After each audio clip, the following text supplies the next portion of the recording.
It was my birthday, and my mother-in-law gave me a trip to the sea for me and my wife, but with the condition that she would go with her. She even showed me the third voucher. We started to thank her, and she said she had her own interest in this gift.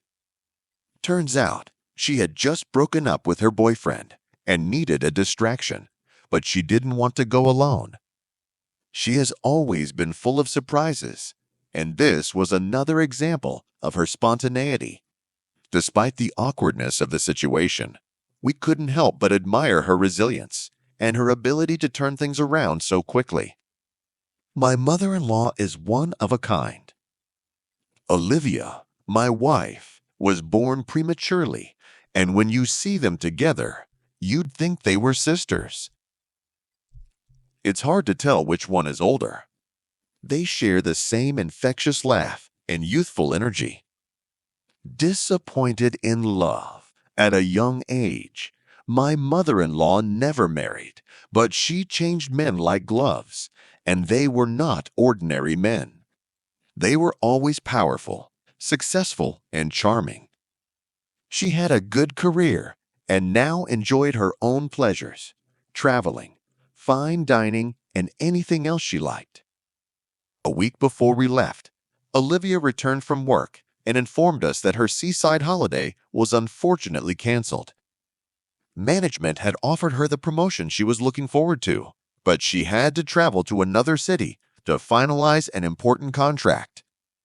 She couldn't pass up this opportunity, even if it meant missing our trip. I told her I wouldn't go without her, but she insisted I go. She knew how much I was looking forward to the break and didn't want me to miss it because of my work commitments. So, we flew to India, and my mother-in-law and I checked into a luxury hotel. It was a stunning place with a grand lobby, marble floors, and gorgeous chandeliers. As we were heading to our rooms, she caught my hand and said, "Honey, everyone deserves their own pleasure. I'll keep my nose out of your business, and you do the same for me, okay?" She patted my cheek playfully and left for her room, swaying her curves seductively. I didn't say anything back, feeling a mixture of amusement and confusion. To be honest, I liked this turn of events, but I remembered that I was married and that my mother-in-law was around, so I tried to stay calm. In the evening, I decided to take it easy. I ordered dinner in the room, went out on the veranda overlooking the sea, and drank with pleasure, feeling like an oligarch. The view was amazing.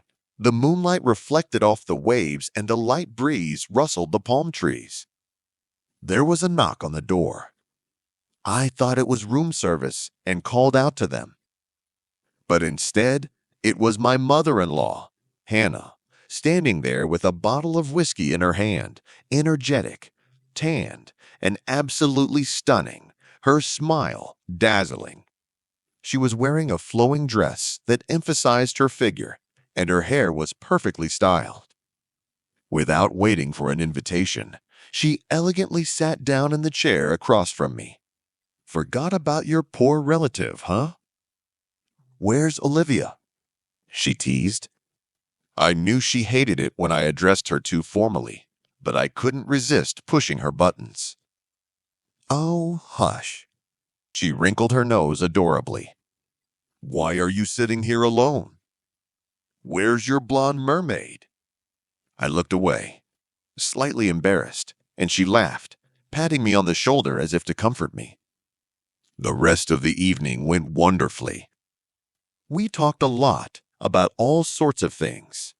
She told me stories from her youth, her adventures, and even some heartbreaks. Hannah proved to be quite an interesting conversationalist, full of wit and charm. She had a way of drawing you in, making you feel like you were the only person in the world. It was past midnight when I suggested we part ways, given the early morning flight. Without saying a word, she gracefully stood up, looked me straight in the eye, and then, without hesitation, sat on my lap and began kissing me on the pike slowly and gently. It was like an electric shock, a wave of passion that swept over me. From that moment on, I lost control of myself. The warmth of her body, the softness of her lips, all of it overwhelmed me. My mind was torn between the thrill of the moment and the guilt of betraying my wife. But in that moment, all rational thought seemed to vanish, replaced by a deep, primal desire I couldn't suppress. We were lost in the moment, the world around us disappearing as we gave in to our emotions. The next morning passed like a blur. We hardly spoke as we made our way to the airport, both of us immersed in our own thoughts. There was an unspoken understanding between us. We couldn't take back what had happened the night before, but we couldn't dwell on it either. As we boarded the plane, Hannah smiled weakly at me, but there was still a hint of mischief in her eyes.